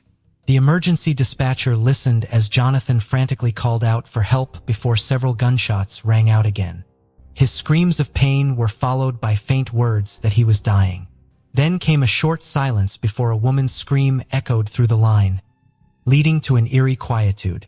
By about 5:30 p.m., West Bloomfield police arrived at Sandra Lane's condo in the serene Maple Point gated community, a neighborhood known for its low crime rate and predominantly inhabited by retirees. A resident had reported hearing gunshots in this typically peaceful area. As officers disembarked from their vehicle onto the neatly kept lawn, they headed into what would become one of their most chilling calls yet. Another gunshot reverberated from within the residence. Before the officers could make their way inside, a woman appeared at the front door. The officer's instructions to disarm herself. She was a small, elderly woman with fading red hair, her clothes spattered with blood. With her hands raised in surrender, she informed the officers that she had just taken her grandson's life. This revelation stunned the officers, yet it paled in comparison to what awaited them inside. As they entered the condo, the officers were confronted with a ghastly scene. Blood and smudges were present in nearly every room. Bullet impacts marred both walls and furnishings, and empty shell casings littered the ground. Near the entryway lay a discarded 9mm Glock 17 semi-automatic handgun. Subsequent forensic analysis would uncover additional magazines for the firearm, hidden within the residence. On the upper floor, police found 17-year-old Jonathan Hoffman sprawled face down in a pool of blood. He suffered from multiple gunshot wounds across his chest, arms, back, and stomach, indicating that many shots were fired at close quarters. Emergency medical personnel swiftly transported him to Botsford Hospital, clinging to hope they could save him. Sadly, by 6 p.m., Jonathan succumbed to his injuries. Sandra was taken to the closest medical facility as a precautionary measure. Medical professionals conducted various examinations to confirm her well-being. The next day, Sandra Lane faced charges for her grandson's homicide and was detained without bail while awaiting trial for either first or second-degree murder. Her guilt left to be determined by a jury. Throughout this ordeal, she maintained her innocence. News of this incident plunged Jonathan's family, friends, and neighbors into deep sorrow and shock. They all pondered what could have driven Sandra to turn a firearm on her dearly loved grandson. The news of this tragic event spread rapidly through the tranquil neighborhood, with media outlets speculating on various theories. Whispers suggested that Jonathan had failed a drug screening test. Journalists highlighted a narrative involving two neglectful parents who left their substance-dependent teenage son in the care of elderly grandparents. Based on the grandmother's testimony, it was revealed that at the time Jonathan's passing, he had an illegal synthetic drug in his system, which had previously caused him complications. His death shortly after another sensational incident involving hallucinogen consumption. Just 2 weeks prior, another youth under the influence of drugs assaulted his family with a baseball bat, resulting in a fatal event. Takia Cipriana and his accomplice consumed a prohibited substance before attacking their parents. Sandra Lane's attorney argued that she had legitimate concerns for her safety due to managing a young man on probation who was difficult to restrain.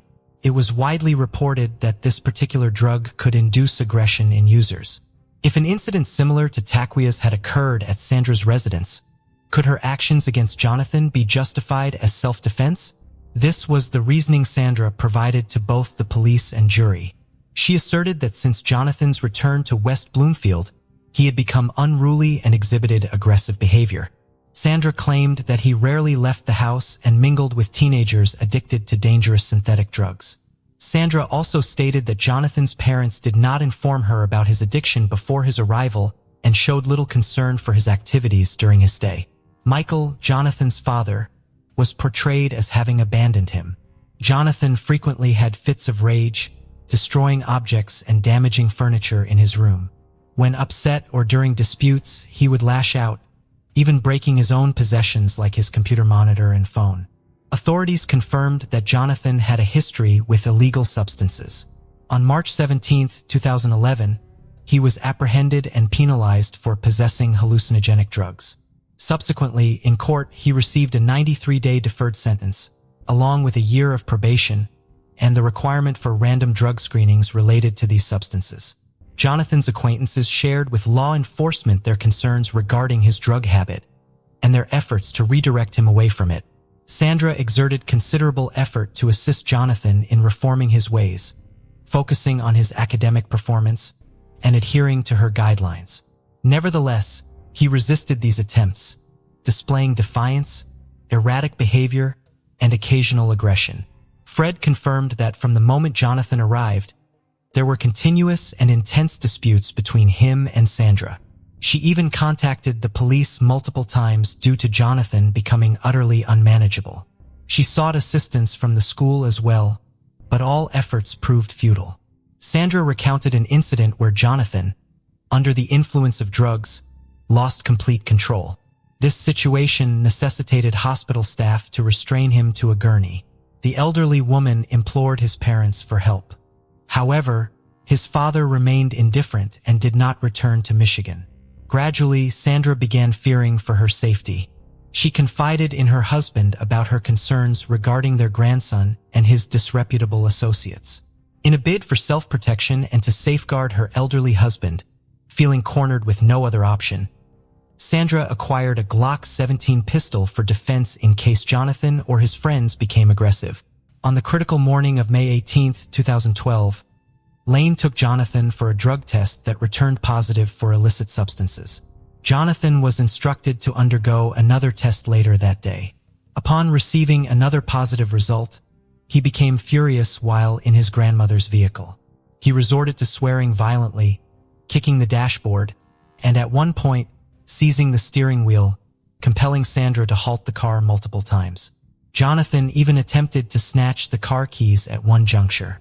Upon their return home, the confrontation intensified.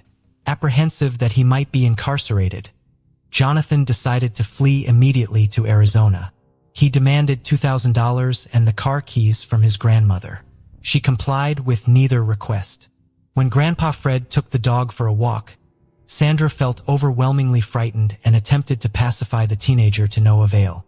She retreated to her bedroom and retrieved the loaded pistol, hoping it would compel her grandson to heed her words, or at least acknowledge her presence. Upon returning upstairs to Jonathan's bedroom and finding him in the bathroom, instead of heeding her, the boy hurled insults, kicked her in the abdomen, and struck her on the head.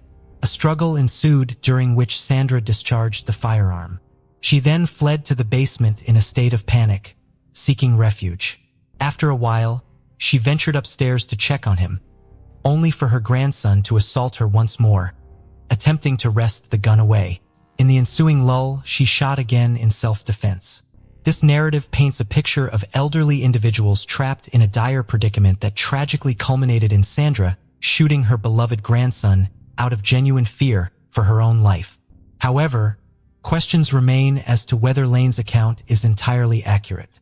As the investigation deepened, a contrasting narrative began to surface, one that was still tragic but considerably more concerning. Initial claims by Sandra regarding Jonathan's alleged violent nature didn't align with the experiences of those who knew him personally. Contrary to portraying him as aggressive, interviews revealed that at school, Jonathan was known as humorous and peace-loving. He was always quick to diffuse conflicts with his humor and intelligence. Friends also testified that they hadn't observed any recent changes in his demeanor. Furthermore, Jonathan was described as having a very lean build, standing at just 1.67 meters tall and weighing merely 50 kilograms, hardly fitting the profile of a physically intimidating person. His stature was notably similar to his grandmother's. It appeared that instances of Jonathan's so-called rage were exclusively reported by Sandra, a claim now met with skepticism. Fred, Sandra's husband, acknowledged witnessing heated arguments between his wife and grandson. Despite being present at home almost all the time, there was never any physical violence. Sandra played a key role in overseeing Jonathan's education, establishing strict expectations, which the teenager had difficulty meeting. Fred even suggested sending Jonathan back to his parents in Arizona. However, Sandra rejected this proposal, contradicting her claim that the boy was unmanageable under her care. Jennifer, Sandra's daughter, told the police that during the 9 months, Jonathan stayed with his grandparents. He maintained daily communication with her and visited them monthly. Throughout this period, Sandra never reported any issues between her and Jonathan, nor did she express feeling overwhelmed by his presence. When Jennifer learned about Jonathan's legal troubles involving illicit substances, she discussed possible solutions with her mother. She considered either rehabilitation or sending him back to Arizona. Sandra convinced her that she could handle the situation independently. Reluctantly, Jennifer agreed to leave her son in her parents' war custody, a decision that would later prove tragically significant. Authorities were summoned to the Lane household on 2 occasions. The first call came in March 2012 when Jonathan himself dialed emergency services. He was distressed after consuming magic mushrooms and experiencing severe paranoia, fearing for his life. Upon arrival, police noted that he showed no aggression, but was terrified upon seeing them. He eagerly embraced one officer before being secured to a stretcher for his protection and transported to a medical facility. Just 4 days after this incident with magic mushrooms, Sandra Lane reached out to 911 again. She reported that her grandson was enraged and attempting to flee, while Jonathan informed the dispatcher that his grandmother was forcibly trying to confine him in her vehicle. When officers arrived, they encountered Jonathan vocally berating his grandmother. The law enforcement officials then proposed intervening with the irate youth. Sandra opted to handle the matter herself. This episode was recorded in the police files as a routine verbal dispute between a guardian and a child, which was settled amicably. However, for the detectives leading the investigation, this case increasingly seemed less about a rebellious teenager spiraling out of control and more about a woman enforcing her authority over a defiant child. The hearing on April 12th, regarding the possession of prohibited substances and subsequent probation, had evidently enraged Sandra. She believed she could discipline her grandson effectively. Up until that point, Sandra had been resolute in steering Jonathan onto the correct path. Yet, as graduation neared and her opportunities dwindled, this mission began to look like a failure. In that moment, Sandra faced many choices. She could have contacted her daughter or sent Jonathan for rehabilitation. Instead, she acquired a semi-automatic pistol and took several shooting lessons at a firing range. Determined to prevail in this conflict and assert control over her unruly teenage grandson at any cost, for days after Jonathan was placed on probation, Sandra Lane applied for a license to carry a firearm. On April 18th, she purchased a 9mm Glock, explaining to the store owner that she needed it for home protection. She chose a weapon intended for lethal force, along with ammunition containing expanding bullets, designed to inflict maximum damage. After buying the pistol, Sandra trained at the nearest shooting range until she felt proficient in handling it. She kept her newfound expertise hidden from her husband, who remained unaware of the gun's presence in their home. He was quite taken aback when he discovered how much his wife had managed to achieve covertly. On the fateful day of May 18, 2012, Sandra and Jonathan returned home at around 5 p.m. Sandra then requested her husband, Fred, to take their dog for a walk, and insisted that he remain outside until she gave him permission to return. Their outdoor time extended for so long that both homeowner and dog grew weary. They ended up sitting together on the grass watching a basketball game. As Fred Wayne, the grandfather of the deceased high schooler, recounted during an interview when they heard police sirens, he failed to grasp the situation. Why did Sandra want Fred to leave them? It seemed less like the action of a woman fearing for her life, and more like someone with a plan, intent on carrying it out without interference or witnesses. If Jonathan was as agitated as described by his grandmother, it's unlikely Fred would have left them alone. However, more compelling evidence against Sandra was yet to come. At that same time, 5 p.m., Jonathan was talking with his friend Max about their evening plans. Max informed the police that Jonathan's tone wasn't angry or excited. Instead, he sounded frightened. He was worried about failing a drug test and anxious about his grandmother's reaction. Jonathan mentioned that Sandra was so furious, she threatened to send him back to Arizona. Sandra claimed her grandson violently assaulted her, striking her in the head and abdomen before she discharged the firearm. Medical personnel from the nearest hospital examined her immediately after the incident, but found no injuries or bruises. Ballistic evidence revealed Sandra fired the weapon more than 10 times throughout various locations in the house. 6 bullets struck Jonathan. 2 shots were aimed at his back, indicating he attempted to flee from Sandra. Another shot struck him in the abdomen while he was wounded and conversing with a 911 dispatcher. The police were convinced it was Sandra chasing Jonathan, not the other way around. The grandmother sought to punish her grandson for his perceived wrongdoing while he sought refuge. At some point, she descended to the basement to reload her pistol, likely when Jonathan ascended to his bedroom to call 911, and subsequently returned, shooting him at close range while he lay on the floor bleeding. The final conclusive blow against Sandra's claims of self-defense came from the toxicology report. According to the report, at the time of the shooting, Jonathan's bloodstream didn't contain any prohibited substances. Only a metabolite of a harmful drug was identified in his urine. The forensic examiner clarified that the residual traces discovered in the urine indicated that all substances had left his body and had no impact on Hoffman's behavior. In other words, Jonathan was entirely lucid when Sandra opened fire on him. Consequently, the jury dismissed the defendant's self-defense claim. On March 19, 2013, Sandra Lane was convicted of a serious crime against her grandson, Jonathan Hoffman. Prior to sentencing, the elderly woman expressed regret for her actions, pleading for understanding. She claimed that her intention had not been to take the teenager's life, but rather to help him resolve his issues together. Meanwhile, her daughter Jennifer urged for the harshest punishment for her mother. She asserted that Sandra Lane was utterly malevolent and would undoubtedly repeat her actions if given the opportunity.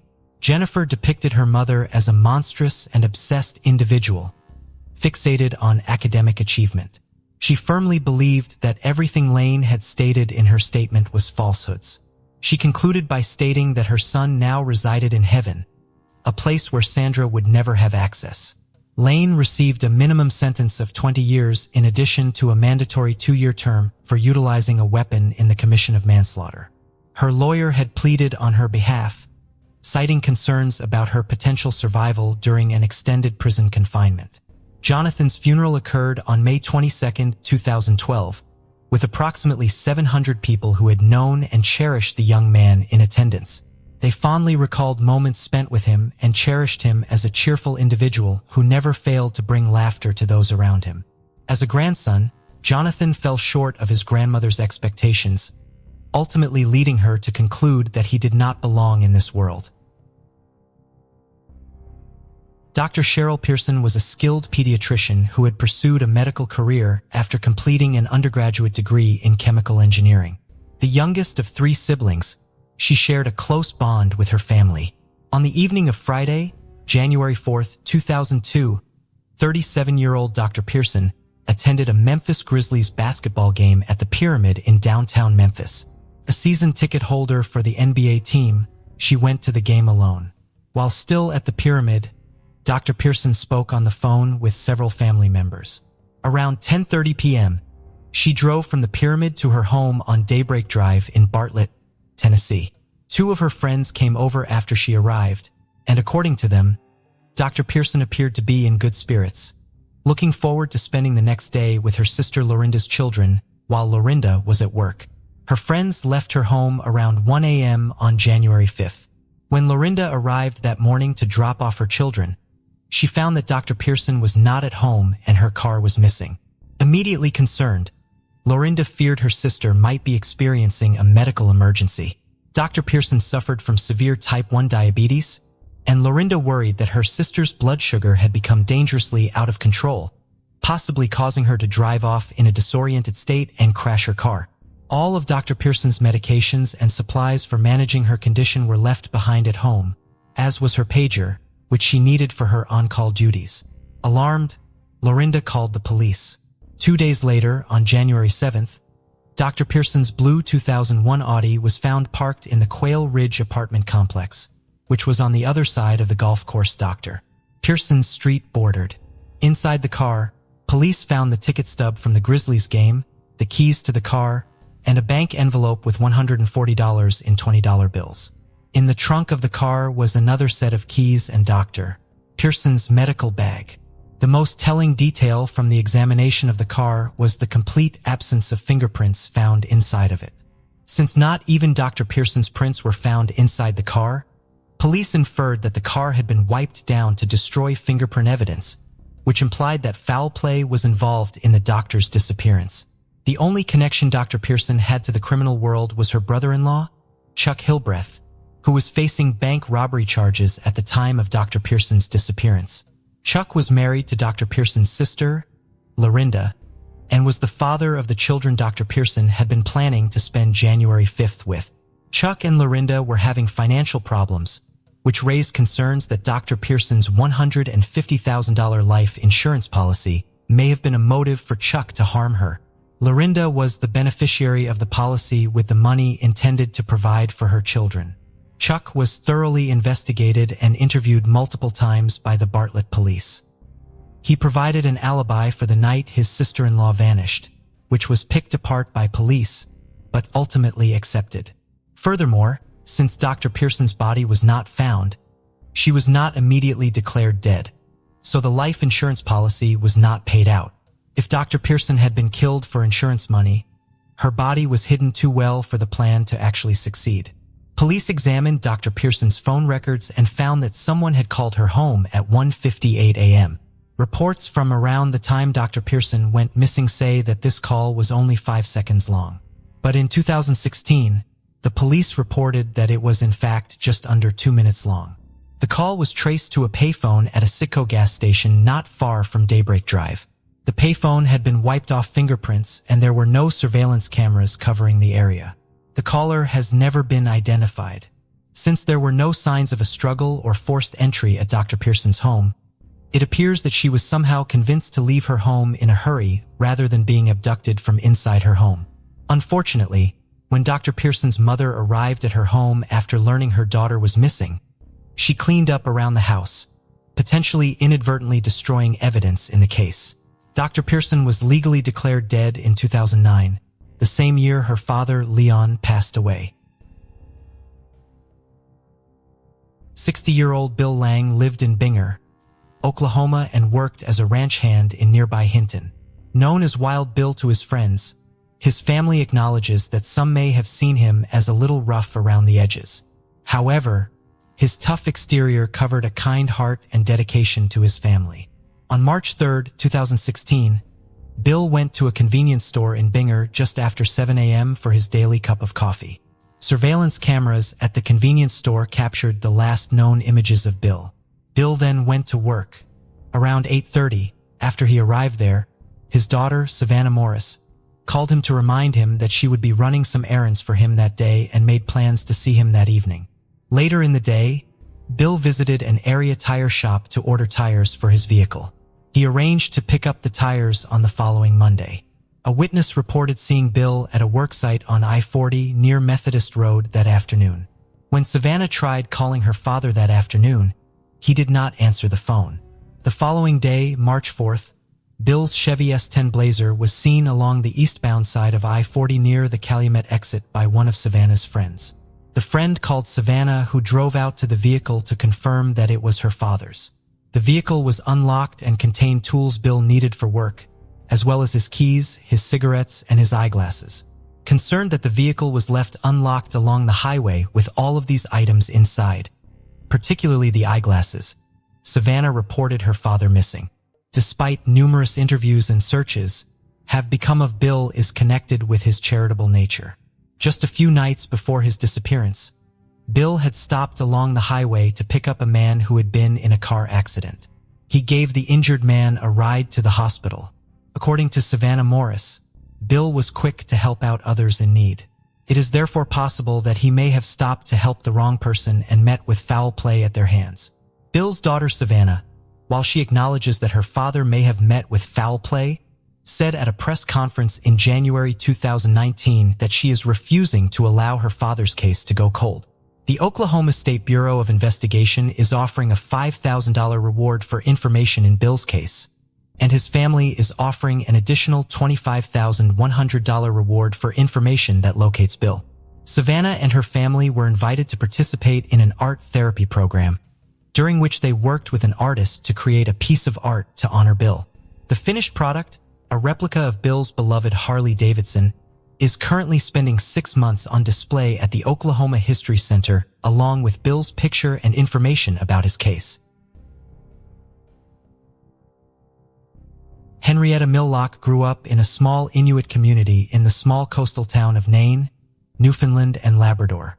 After having her first son, Chesley, she decided to continue her education so as to provide him with a better life. She left Chesley with family so that she could move to St. John's and study at the Memorial University of Newfoundland. She hoped to one day become a nurse. After moving to St. John's and beginning school, she took up 2 jobs, working as an Inuit translator and as a housekeeper, to support herself. She also became pregnant with her second child, Byron, who was born in June of 1982. Henrietta struggled with alcohol, and Byron was therefore removed from her care and placed into a foster home when he was 2 months old. Around 9 a.m. on December 10, 1982, 25-year-old Henrietta left the boarding house where she was staying. On her way out, she told her landlord that she planned to spend the day visiting family in McKenson's. As this was the town where her son's foster home was, she presumably meant that she was going to see Byron. Henrietta would regularly hitchhike out to McKenson's to visit him. It is unknown how Henrietta actually spent her day, however, as that night she had still not left for McKenson's. She visited her best friend, Mary Pia Brenniwen, and asked her to go out to the Key Club, a bar on the west side of Water Street in St. John's, with her. Mary Pia declined the invitation, and Henrietta went to the bar alone. Witnesses there saw 2 men trying to forcibly remove Henrietta from the bar. No one actually saw them get her outside, however. Henrietta called Marie Pia from a pay phone around 1 a.m., but Mary Pia's landlord, who answered the call, told Henrietta that Mary Pia was asleep and she didn't want to wake her. When the landlord told Mary Pia about the call in the morning, she said that Henrietta had sounded drunk and upset. The bartender who was working that night, who knew Henrietta because she was a regular at the bar, stepped into the back room at one point sometime after that call. When she came back, Henrietta was gone and her purse was on the floor. The 2 men who had been bothering her were also gone. According to the bartender, the 2 men had never been there before and they had never came back after that night. There have been no confirmed sightings of Henrietta since. Her landlord reported her missing to the police 2 days before Christmas. By 1995, Henrietta was presumed dead by authorities, who were even granted a search warrant to excavate a site to look for her remains in an area where there had been a potential sighting of her, but nothing was found. In 2013, police announced plans to test for touch DNA on Henrietta's purse in case an assailant had grabbed it from her. No new information came from the effort. In 2016, a new witness came forward in the case. A man claimed that he and a friend had picked up a hitchhiker he believed to be Henrietta on the last night she had been seen. The woman had told them that she was going to visit family in McKenson's. They dropped her off along the Trans-Canada Highway near Roche's Line. Given the amount of time that passed between the encounter and when the witness came forward, the account should probably be viewed with some skepticism. Authorities, however, believe the witness, who they interviewed for several hours. They say that the witness and his friend had events that day that would make that specific night stand out in their memory even after 30 years, and their description of the hitchhiker's clothing matched what Henrietta had been wearing at the Key Club that night. New searches were conducted in the area.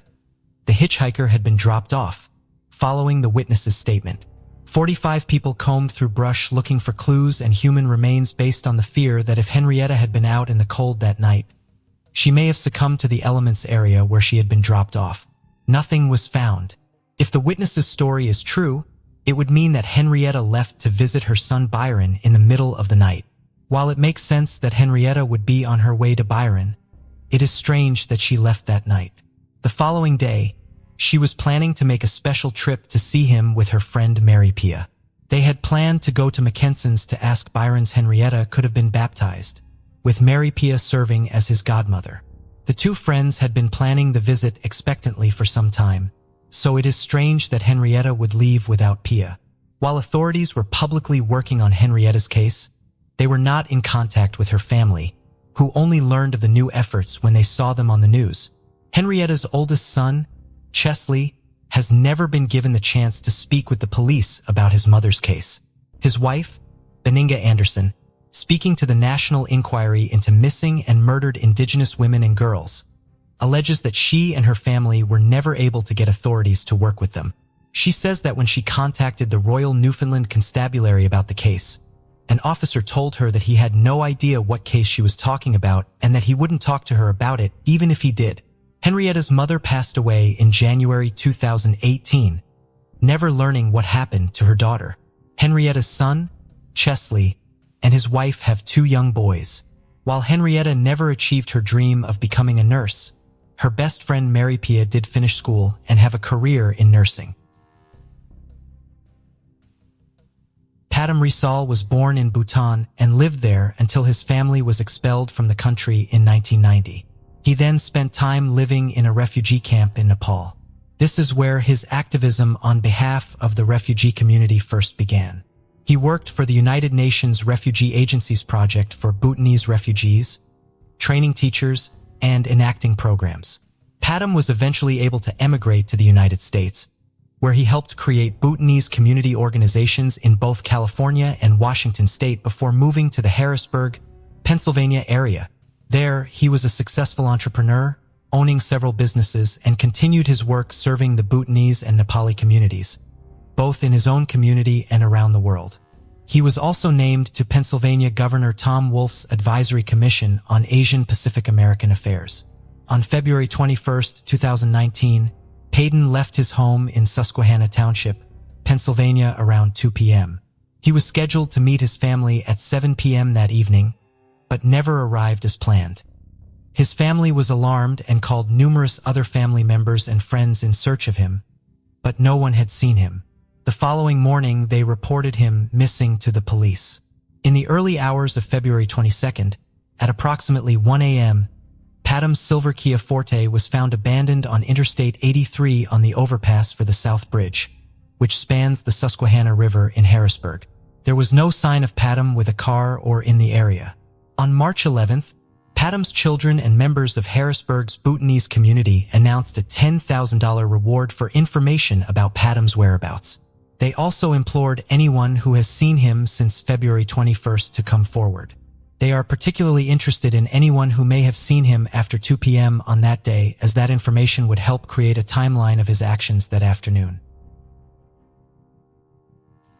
Dale Denwitty was a graduate of Randolph-Macon Women's College with a bachelor's degree in art history.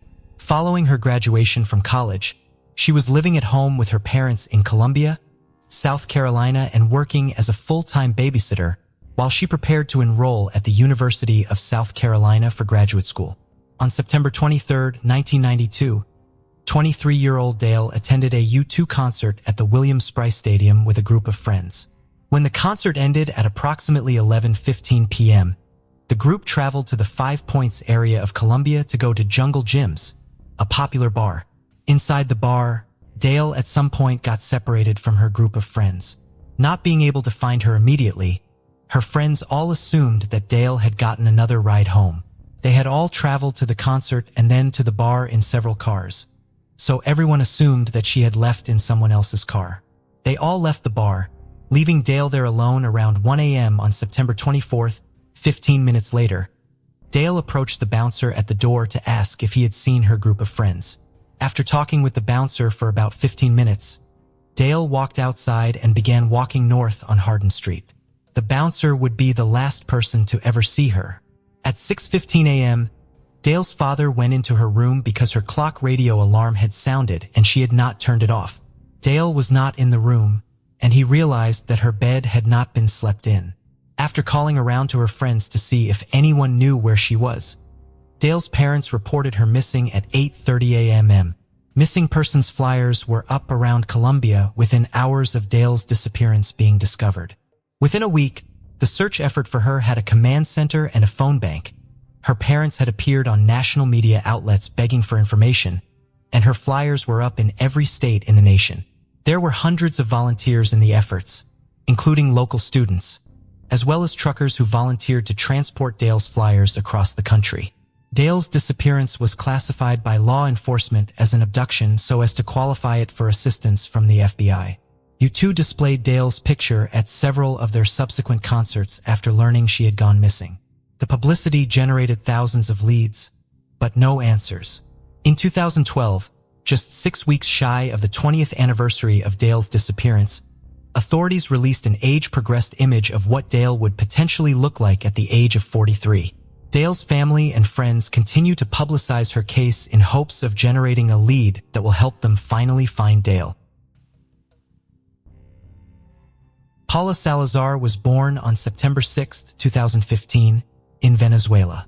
Her mother, Andrina Bermudez Millon, was from Matarin, Monegasque, and her father, Leonardo Salazar, came from Tecapita, a town in the state of Delta Amacuro. In September 2016, a year after Paula's birth, the couple decided to move with their daughter to Ecuador in search of better opportunities. Soon after settling in Quito, Ecuador's capital, the family dynamic began to unravel due to various issues. Andrina decided to separate from Leonardo and moved with Paula to Cuenca, Ecuador's third largest city. In Cuenca, they stayed with the mother of Andrina's best friend, who generously offered them a place to stay while they looked for a new home and job opportunities. Meanwhile, due to the situation and the breakup, Leonardo chose to return to Venezuela. Later, he emigrated again, this time to Trinidad and Tobago. Leonardo had long been disabled after an accident in his youth left his left arm completely unusable, which made it difficult to find stable employment, even in Quito. After moving to Cuenca, Andrina almost entirely cut off communication with Leonardo. She informed him once that she had found work on a farm in Tabacundo. A few months after her separation from Leonardo, Andrina entered into a new relationship with Washington Andreas Imero, a local Ecuadorian and the owner of the farm where she worked. Washington came from a wealthy family. When Paula was about 18 months old, Andrina and Paula moved in with Washington. On April 7, 2019, Andrina and Washington had a child together. This marked a period of happiness and unity for the family. However, everything changed dramatically on March 27, 2020. An event occurred that profoundly impacted all involved parties' lives. During that period, the family was living well, enjoying each day on the farm, and everything seemed to be going smoothly. One day, Andreas decided to take to the flower plantations by car. However, en route, the girl became very ill. She felt dizzy and began to vomit. Left with no choice, Andreas stopped at a public restroom. As soon as they entered the restroom, Paula vomited again. Andreas decided to leave her alone for a few minutes while he went back to the car to retrieve a change of clothes since hers were dirty. Upon his return, he found Paula lying with her head in the toilet bowl. He immediately pulled her out and attempted first aid before rushing her to the hospital. When the 4-year-old was handed over to medical professionals, she showed no signs of life.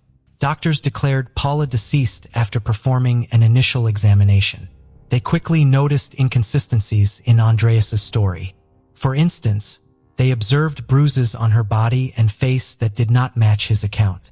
Medical protocols require doctors to notify police in such situations, which they did right away. Police arrived shortly thereafter and arrested Andreas as a suspect in Paula's death. Although he claimed she had drowned in the toilet bowl, the autopsy revealed a more troubling reality. Tests showed that Paula had been dead for approximately 24 hours when she arrived at the hospital. This contradicted Andreas's timeline of events. He stated that he had given her first aid and cardiopulmonary resuscitation just 20 minutes before taking her there. Moreover, the autopsy uncovered severe injuries, several broken ribs, multiple microtraumas, a cracked spine, and sepsis, all contributing factors to her death. It became clear that Paula's death was not an accident. Her small body bore numerous recent and old injuries. Leonardo Salazar, Paula's father, learned of her death on March 33rd, days after the events transpired. His mother, who remained in Venezuela, informed him via phone. She had learned about it through a friend of Andrina's. After Leonardo left Ecuador, Andrina began a new relationship and ceased all communication with him. Consequently, for 3 days, Leonardo was unaware of the tragedy. During that time, he could only see Paula through pictures sent by Andrina and their mutual friends. Additionally, Andrina blocked Leonardo on all social media platforms, preventing any form of communication with Paula. She also cut off contact with almost all of Leonardo's relatives. It is worth noting that she turned most of their mutual friends against Leonardo by portraying him as disinterested in maintaining a relationship with Paula. Despite these challenges, Leonardo was determined to learn about his daughter's death. However, Andrina's family provided an alternative explanation for her passing. At that time, Ecuador, like much of the world, was under quarantine due to the pandemic. Understandably skeptical about this claim, Leonardo began researching virus-related deaths in the country through social media and news sites. He quickly found no children among the few victims. With the assistance of his relatives, Leonardo continued his investigation. One relative sent him a newspaper article reporting the arrest of Andrina on suspicion of killing Paula. Persistently seeking answers, he called Andrina daily until she finally returned his call 10 days later. Because her lawyers had forbidden her to, the next step Leonardo took was to create a Facebook page with an acquaintance of his. This page was dedicated to Paula. They also set up an Instagram profile called Justice Fibula. The posts they published caused a huge backlash across social media. The main goal to bring those responsible for his daughter's death to justice. On the same day that Andrina called Leonardo, she arrived at the morgue to begin arranging her daughter's funeral. Even though the prosecutor working on the case asked for more time to investigate the body, Paula's funeral still took place on April 10, 2020. Andrina did not allow a second autopsy to be performed on Paula. Thanks to information posted on social media and shared by Andrina's friends, people in her circle contacted Leonardo and told him about Paula's sad life before her death. They sent Leonardo various pieces of information they had collected, most of which were isolated recordings of conversations, photos, audio clips, and similar items. According to witnesses, ever since Paula's mother moved in with Andreas, Paula had endured abuse from both her stepfather and her own mother. Not only did Andrea allow her daughter to be treated this way, but she herself was directly involved in it. Everyone noted that Paula seemed happy and cheerful only when she was playing alone. In the presence of her stepfather, she appeared depressed, acted shy, and became suddenly very fearful. At one point, the little girl told people she trusted that her mother and stepfather would beat her if she misbehaved. One day she even confessed that as punishment, Andreas pushed her into a wall where she hit her head. Paula referred to her stepfather as nothing less than a monster and was undoubtedly very afraid of him. She constantly had nightmares and suffered from insomnia at a young age. The couple initially preferred that the girl, who was 2 years old at the time they moved into the stepfather's home, sleep alone when falling asleep. Paula often cried, but no one paid any attention to her. Additionally, her mother and stepfather forced her to manage on her own without assistance. Moreover, her mother had been teaching her how to cook since she was 2 years old, which seemed unreasonable. Paula was compelled to prepare her own breakfast and dinners because her mother preferred to sleep in the mornings and take a break from caregiving in the evenings. She simply did not want to care for her daughter. Andreina did not mind that Paula had to handle the oven by herself despite the inherent dangers. At preschool, where Andreina had enrolled Paula, the girl frequently complained of pain in her legs and back and often mentioned she could not walk. Her constant complaints, along with the bruises on her body, prompted the teacher to show her to doctors at a health center. After an examination, they concluded that Paula was being mistreated at home. The teachers then called a special police organization to investigate the abuse within Paula's family. Officials took up the case and decided to send Paula somewhere safe while they conducted their investigation. Consequently, on October 16, 2019, Paula was temporarily transferred to her uncle's care, Andreina's brother. A hearing on the matter was set for December 4, 2019. Unfortunately, the teachers who were supposed to testify never appeared for reasons unknown. As a result, they scheduled a retrial for February 27, 2020. However, once again, all the teachers failed to attend. Consequently, the court had no option but to dismiss all charges against Paula's parents and return her to her mother. 1 month later, on March 27th, Paula passed away. The exact reasons why the teachers chose not to attend either hearing remain unknown. It is speculated that Andreina might have bribed or persuaded them that although Paula had some issues, it wasn't due to any wrongdoing by her parents. After Paula's tragic death, Andreas was placed in protective custody during the investigation. Soon appealed this decision, resulting in a hearing on June 12, 2020. At the hearing, which was held via video conference, the judge set aning order and determined Andreas could be released to house arrest. However, during the hearing, Andreas announced that he was withdrawing his appeal. At that time, Leonardo was still conducting a social media campaign and asked his subscribers for financial support to travel from Trinidad and Tobago to Ecuador. His goal was to file a complaint against Enrina, Paula's mother, before it became too late. Enrina had not yet been charged and remained free. Fortunately, Leonardo managed to secure sufficient financial aid, as well as free legal advice from 2 Ecuadorian lawyers, Oswaldo and Alejandro. They generously offered him support and assistance with the lawsuit. Leonardo faced significant challenges to reach Ecuador. He had to cross the border between Trinidad and Venezuela by rafting across dangerous waters and then travel across rugged terrain. Due to the pandemic, all regular maritime and land borders of Venezuela were closed. Thus, only a few flights were available to a handful of countries. Once Leonardo arrived into Chía State, he crossed into Colombia over hazardous terrain.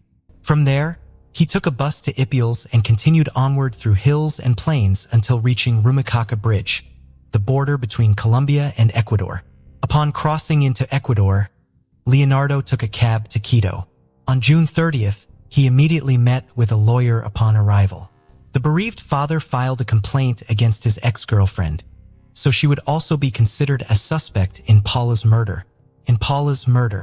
By July 6, 2020, an indictment was issued against Andreina. She appeared in court where it was decided that house arrest would suffice instead of full custody. In November 2020, the initial hearing for the case took place. Although a specific trial date had not yet been determined at that time, participation and discussions were intense. Leonardo's attorney voiced concerns about Andreina's potential escape risk as she had previously attempted suicide using pills. The lawyer requested that Andreina be fitted with an electronic monitoring bracelet. The judge this request and also reduced her required court appearances to once a week instead of twice. However, shortly after, Andreina requested a reconsideration regarding the necessity of wearing the electronic bracelet. Consequently, another hearing was held on November 16th to review this decision. These developments inevitably caused delays in the trial proceedings, but eventually, the judge set a new date for December. Despite limited media coverage of Andreas and Andreina's trial, much information found its way onto social media platforms. However, due to the pandemic dominating news coverage at the time, some details remained unreported. The trial began on January 14, 2021. At that point, no final decision had been made regarding Andreina's alternative imprisonment options, while Andres remained detained at the regional detention center. The trial was conducted behind closed doors, with no media representatives present. Some participants attended via video link to ensure proceedings continued smoothly despite restrictions. According to testimony from the doctor who performed Paula's autopsy, several disturbing findings were made. Nearly all of her spinal discs had been rebuilt. She suffered broken ribs, some of which had fused naturally over time, and she displayed symptoms like nail stigmata, where nails grow into the skin, as well as bruises and scratches on her face and body. Furthermore, there was fluid accumulation in her lungs and serious injuries, such as scars on her head and lacerations on her colon. These medical findings suggested prolonged physical trauma before Paula's death and became critical evidence in understanding what transpired during her final days. The later injuries were what caused the infection to develop into sepsis, ultimately leading to death. The autopsy report confirmed that by the time took Paula to the hospital, she had been deceased for approximately 24 hours. The extent of her internal and external injuries revealed the severity of cruelty she had endured, as well as the negligence of her guardians who never once sought medical attention for her. Additionally, Paula was malnourished, underweight, and too small for her age with clear mineral and nutritional deficiencies. Regarding Paula's injuries, her mother and Rana tried to persuade family and friends that Paula had numerous psychological problems. She asserted that these issues led to self-harm behaviors which were attempts by Paula to attract attention. According to Andrena, when Paula's younger brother was born, Paula began lacking parental attention, stopped sleeping at night, and attempted to manipulate everyone through crying. In October 2019, even though Paula was supposed to stay with her uncle per Aboud's decision, she actually continued staying at her parents' house most of the time and only slept at her uncle's house occasionally. This indicates that measures taken by authorities did not achieve their intended outcomes. Furthermore, it was established that in 2017, shortly after Leonardo's departure from Ecuador, Paula began experiencing abuse, likely starting right after Enrina entered into a relationship with Andreas. At the trial attended by over 40 witnesses from the accusing party, it was confirmed that Paula endured abuse for at least 3 years of her short life. At the final hearing before the judge delivered the verdict, Andriana claimed full responsibility for the child's abuse. She admitted to beating Paula with a belt and sometimes using her fists. Through this statement, Andriana attempted to deflect blame away from her partner Andreas. She stated emphatically that he was innocent, that he had no involvement in the matter, and that he had never mistreated Paula. Andrena also mentioned that she had reprimanded her daughter for causing issues with her new husband. Breaking up with him meant returning to the streets and losing the financial stability she could only gain through his support. Taking care of her daughter was not her main concern. Upon reviewing Paula's circumstances, the judges expressed concern for the couple's newborn son. However, they noted that this child, unlike Paula, was never abused. It is worth mentioning that Andreas opted to exercise his right to remain silent and has not commented on the incident since his arrest on February 3, 2021. Paula's trial concluded with both defendants being found guilty of murdering the girl. The maximum penalty for this crime is 13 years. Leonardo's original attorneys and the prosecution sought the maximum punishment for the perpetrators. However, considering an aggravating factor that Paula was just 4 years old and unable to defend herself, the chief judge sentenced Andrena and Andreas to 17 years and 4 months in prison. According to Ecuadorian law, convicted individuals have 3 days to appeal a verdict. The couple, as anticipated, indicated their intention to do so immediately. Despite being sentenced to 17 years 4 months in prison, Andre remained under house arrest instead of being jailed directly. She utilized her opportunity to appeal, necessitating higher court confirmation of her incarceration sentence. Meanwhile, she continues to follow the previously imposed measures. This situation is markedly different from Andreas' case. He was detained upon his appearance at the hospital with a deceased girl. Public outrage has been palpable over Andriana remaining at large. Of particular note is Leonardo's anger and concern over her potentially evading justice. Thank you for joining us on this journey into the depths of unsolved mysteries. Cold cases not only challenge our understanding of the past, but also ignite our curiosity and determination for answers. Remember to subscribe to stay updated on our latest investigations. And if you have any information regarding the cases we've covered, don't hesitate to reach out. Together, we can shed light on the shadows of the past and bring closure to those who seek it. Until next time, stay vigilant, stay curious, and never stop seeking the truth.